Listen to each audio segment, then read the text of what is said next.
Patrol ng Pilipino, nagbabalita at naglilingkod sa inyo saan man sa Hilagang Luzon.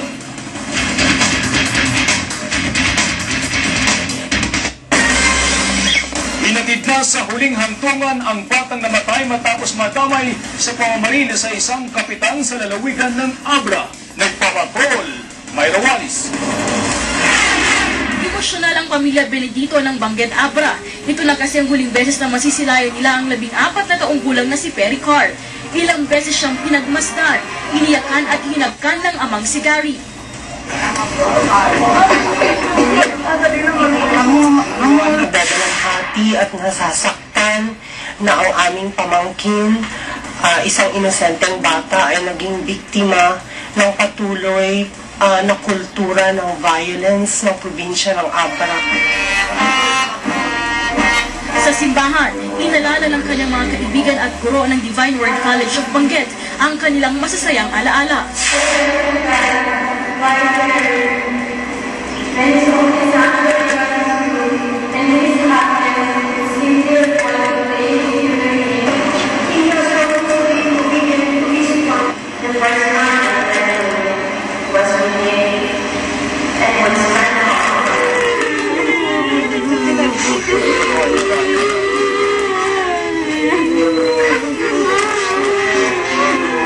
Alas 11 ng umaga kahapon, inilibing na si Perry sa sementeryo ng Barbarakbak.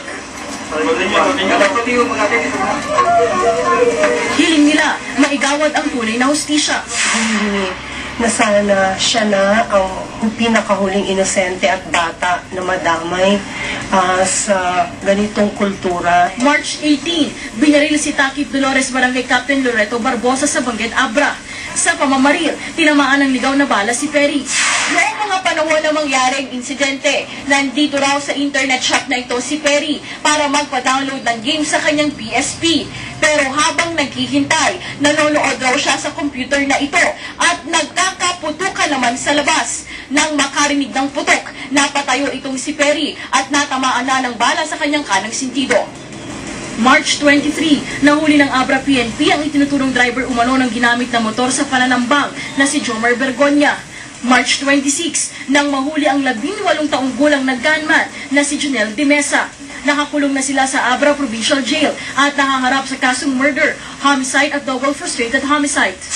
Mag-participate sila sa kapulisan natin dahil alam naman nilang mali yung ginawa nila. Kakasuhan din ng pamilya Benedito ang 2 pulis. Isa dito ay mula sa Bangged PNP na nagtago raw ng mangyari ang insidente. At ang isa naman ay mula Pidigan PNP na wala rin umanong ginawa at nagbawal galawin ang lugar kung saan binaril ang kapitan at si Perry kaya di na isugod sa ospital ang bata. Aksyonan natin yan dahil pangit yan sa imahe ng pulis. Hindi lang siya ang apektado dito. Hiling naman ng pamilya ng kapitan sa Dolores Abra. Sana ay agad mahuli ang mastermind. Nanindigan silang may kinalaman sa politika ang pamamaril. Mayra Walis, Patrol ng Pilipino, Abra.